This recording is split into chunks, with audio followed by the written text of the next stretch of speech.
که یه روزی برمیگردی، به چه قیمتی منو به خودت وابسته کردی. انقدر غمم زیاده که این آهنگ صدای کسی است که هنوز نرفته، اما تمام وجودش از قبل از دست رفته. اینجا دلتنگی فقط نبودن نیست، اینجا باور بر نگشتنه که آدم رو میشکنه. میگه دیگه فکر نمی کنم و این جمله از 1000 تا گریه دردناکتره.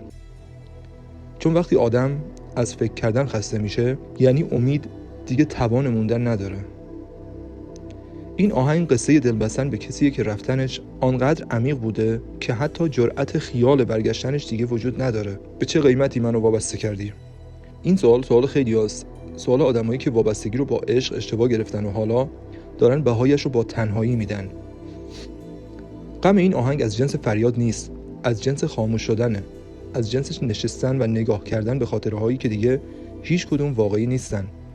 این صدا برای آدمایی که هنوز دوست دارن ولی بلد نیستن چطور ادامه بدن، برای دلهایی که منتظر نیستن، فقط درد میکشن. قید همه چی رو نزن، دیگه فکر نمی کنم